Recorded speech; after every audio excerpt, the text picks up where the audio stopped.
ঠাকুরের আতুল চরণে প্রণাম জানিয়ে, আরাধ্যা জগৎজননী বড় মায়ের আতুল চরণে প্রণাম জানিয়ে, পরম পূজ্যপাদ বরদার চরণে প্রণাম জানিয়ে, পূজনীয় আচার্য দেবের চরণে প্রণাম জানিয়ে সকলকে আমার আনন্দিত জয়গুরু বলে আলোচনা প্রসঙ্গে প্রথম খণ্ড থেকে বলছি। শ্রী শ্রী ঠাকুর ৩১শে আষাঢ় ১৩৪৭ সাল সোমবার শ্রী শ্রী ঠাকুর বিকালে তাসুতে বসে হাঁকতে হাঁকতে বলছিলেন, ছড়াগুলি হয়তো কত আদর হবে, স্কুলের পাঠ্য হবে, এর কত ব্যাখ্যা হবে, আর আবার জন্মগ্রহণ করলে সেগুলি পড়তে হবে।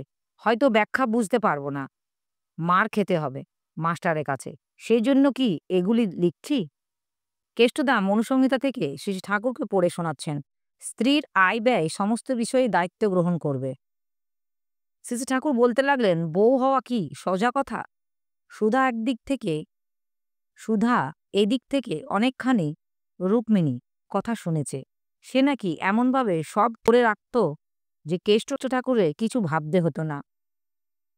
জোসেফাইন নেপোলিয়ান স্ত্রী এও শুনেছে, যুদ্ধের জন্য অর্থ পর্যন্ত সংগ্রহ করত।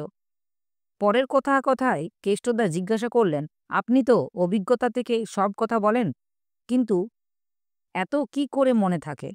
মনে আর কি থাকে?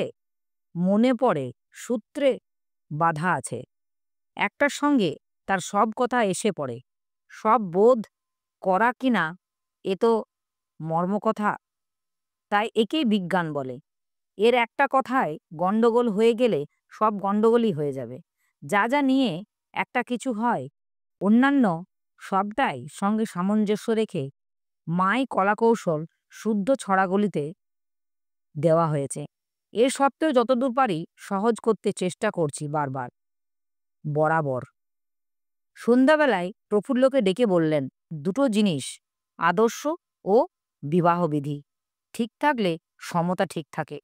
একটু পরেই গম্ভীরভাবে নিশ্চয়তার কণ্ঠে বললেন, দেখ, ইষ্টস্বার্থ প্রতিষ্ঠার পর যাজন যাজন ইষ্টভীতি করে যাওয়া সব। এর জেল্লা যার যত বেশি এবং বৃত্তি তার যত নিয়ন্ত্রিত, সেই তত বড়। যারা বড় হয়েছে তারাই কোনো না কোনোভাবে এটা করেছে। অনেক রাত্রে একটা দাদা শ্রী ঠাকুরের একটা অভিযোগ জানাতে আসেন। তখন সেই সঙ্গে সংশ্লিষ্ট কয়েকটি ভাইকেও শ্রী ঠাকুর ডেকে পাঠান।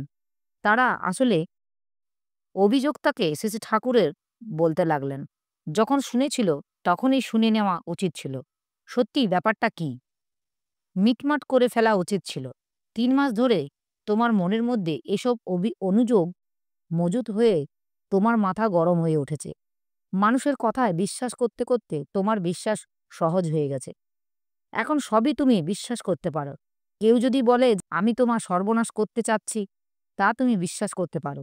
কিন্তু তোমার সম্বন্ধে সে কথা কেউ বললে আমি বিশ্বাস করতে পারি না। সংশ্লিষ্ট একটি দাদাকে বললেন, পরের কাছে শুনেই তুমি চটে গেলে। কিন্তু বেকুব, তুমি বিনীতভাবে সব কথা ওকে গিয়ে খুলে বলতে পারলে না। তা না করে অযথা যাত্রার কাছে স্পর্ধা প্রকাশ করতে লাগলো। এটা ভালো করনি।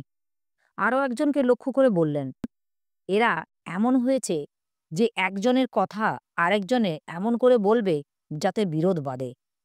পরস্পরের মধ্যে মিল যাতে হতে পারে সেদিকে দিয়ে যাবে না। এই রকমটাই সংহতি নষ্ট করে। অমিলের নিরসন করে মিল করতে পারাই তো কৃতিত্ব। সেই বুদ্ধি যদি না গজায় সকলেরই ক্ষতি। উপস্থিত দাদা, ভাই বোন, মায়েদের আমার রানন্ত জয়গুরু।